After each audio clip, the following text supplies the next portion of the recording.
Traditional வீட்டில் இருக்கிற positive வைப்ரேஷனை city வீட்டில் கொண்டு வர முடியும்னு சொன்னால் நம்புவீங்களா? ரொம்ப பெரிய டிசைனும் இல்லாமல் செலவும் ஆகாமல் உங்களால் இதை பண்ண முடியும். எல்லா ட்ரெடிஷ்னல் வீட்லேயும் முற்றத்தை சுற்றி தான் ரூம்ஸ் அமைச்சிருப்பாங்க. வீட்டோட சென்டரை பிரம்மஸ்தானம்னு சொல்லுவாங்க.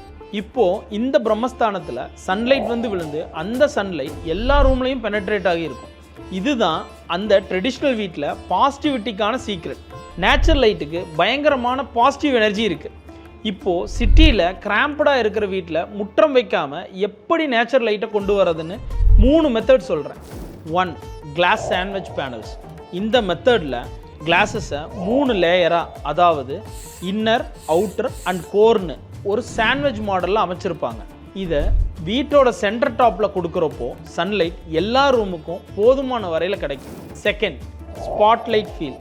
வீட்டோட சீலிங் காங்கிரீட் போடுறதுக்கு முன்னாடியே கிளாஸ் பாட்டிலை இன்செர்ட் பண்ணுறது மூலமாக டே டைமில் கூட நமக்கு நேச்சுரல் ஸ்பாட்லைட் ஃபீல் கிடைக்கும். 3. Plain glass. இந்த மெத்தடை ஓட்டு வீடுகளில் பார்க்கலாம். ஒரு ஓடு மட்டும் கண்ணாடியில் கொடுத்துருப்பாங்க. அது அந்த ரூமுக்கு தேவையான வெளிச்சத்தை கொடுக்கும். சீலிங்கில் பிளெயின் கிளாஸ் கட் அவுட் பண்ணி போடுறப்போ சன்லைட்டை ஈஸியாகவும் அண்ட் பட்ஜெட் ஃப்ரெண்ட்லியாகவும் கொண்டு வர முடியும். இந்த மெத்தடை நீங்கள் எல்லா ரூம்லையும் யூஸ் பண்ணி சன்லைட்டை வீட்டுக்குள்ளே கொண்டு வரும்போது ட்ரெடிஷ்னல் வீட்டில் இருக்கிற பாசிட்டிவ் வைப்ரேஷன் உங்கள் வீட்டுக்கும் வந்து சேரும்.